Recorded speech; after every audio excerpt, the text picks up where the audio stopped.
The Outlanders! No, again!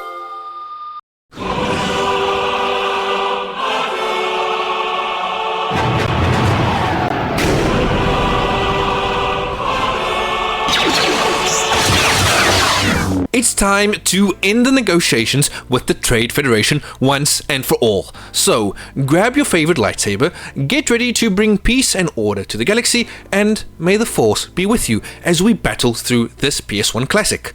Join me in this week's Platinum Trophy, Star Wars Jedi Power Battles. But what is Jedi Power Battles? Well, it is a classic action game released for the PlayStation 1 in 2000. It is set during the events of Star Wars Episode 1, The Phantom Menace, and it allows players to control different Jedi characters from the movie as they battle through various levels filled with droids, Sith, and other Star Wars enemies. Jedi Power Battles has a total of 43 trophies, 3 gold, 13 silver, 26 bronze, and of course, 1 platinum trophy.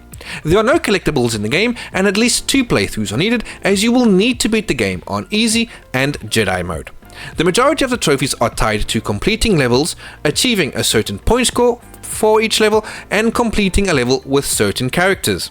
The game does have local co-op, but it is recommended that you do this by yourself, as by playing with 2 players, you will not reach the required score per level to unlock said trophies, as points are not shared, though lives are, and the camera is not very super friendly when players go separate ways.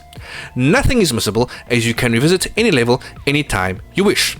So let's go over some of the miscellaneous trophies. All trophies should come naturally, like deflecting blaster shots back at the enemy, falling to your death, picking up both types of power-ups, defeating a droideka, defeating a tank, and rescuing handmaidens and pilots.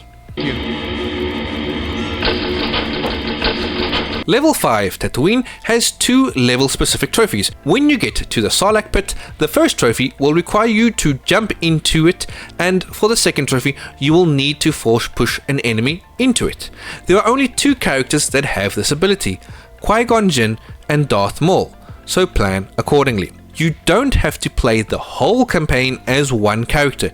You can quit levels and then choose another. However, once you have completed a level, your character will gain XP, and depending on the score they have achieved, they will get 3 types of upgrades. Combo upgrade, choosing between more health or more force, and a buff in attack or defense. So it is recommended always going for the high score and not rushing through levels. When it comes to getting that high score, levels 1, 2 and 10 will require some cheese to achieve, as by just playing it normally you will fall short. Not all levels have boss fights, but level 1 and 2 do at the end. In both these fights, the bosses have 2 stages, and will spawn ads from time to time. To be able to reach the required score, you will need to farm these ads until the score is met. For level 1, get to the second phase of the boss fight as quickly as possible, as the ads that spawn then are worth 100 points, unlike the ads from the first phase that are only worth 50. For level 10, the final battle against Maul, you will need to farm points off Maul himself. The best character to do this with will be with Queen Amidala, who is available from the get-go. Her 3-shot with the circle button is perfect for fighting all enemies from a distance. When you get to the platforming part, go to this position on the platforms, and you should spot Maul in the distance. From here, proceed to shoot him and farm at least 3000 score of him from this position. Once you are satisfied, continue through the level as usual. Also, feel free to use her in any other levels that require cleanup. After all the deflecting blasters and cutting of limbs is complete, you should be the proud owner of an ultra rare 3.8% platinum trophy. But is staring down Darth Maul while the Duel of the Fates plays worth this platinum trophy? Star Wars Jedi Power Battles is a game that brings a fun, nostalgia-packed adventure, but it doesn't overstay its welcome. The core gameplay is engaging and entertaining, but after 2 full playthroughs, you've essentially seen everything. By then, the magic starts to wear off. Changing the difficulty doesn't add much variety. On Jedi mode, you simply take more damage, but everything else stays the same. While the game has its bugs, I never ran into anything game-breaking. The most frustrating glitch I encountered was getting stuck on a platform, and when I tried to jump, I, air quotations, fell to my death. It's not ideal, but thankfully nothing too serious came up during my playthroughs. The game does a fantastic job of taking you through all the iconic areas from Star Wars Episode 1, The Phantom Menace. If you're a fan, the nostalgia hits hard as you play through locations like Naboo, Coruscant, and the droid control ship. However, don't expect a deep story. Jedi Power Battles essentially drops you into levels with minimal context, offering just a few lines of text to explain what's going on and pointing you toward the next objective. One of the standout features is that all the characters are unlocked from the beginning. This means you can dive straight into playing as your favorite Jedi or even Darth Maul, without having to grind for them.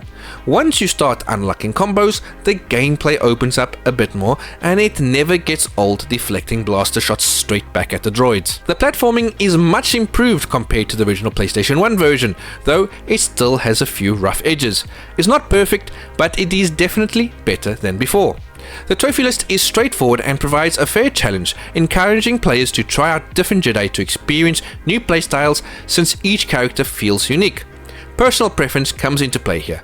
I personally prefer playing as Qui-Gon Jinn due to his fluid moveset, but for those who prefer a more straightforward approach, Queen Amidala is an overpowered character who can help you breeze through tricky sections. The game does a good job of making sure you don't just rush through everything, requiring you to achieve a certain score at the end of each level. This keeps things interesting as you can't just speedrun your way to the finish. Most miscellaneous tasks come naturally as you play, which adds to the overall experience.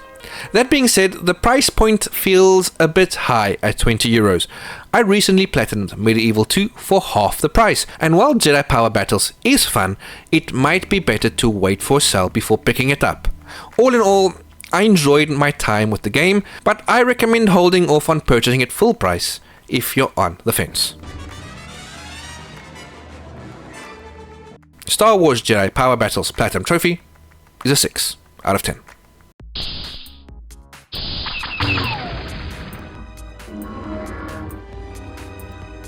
Thanks everyone for watching.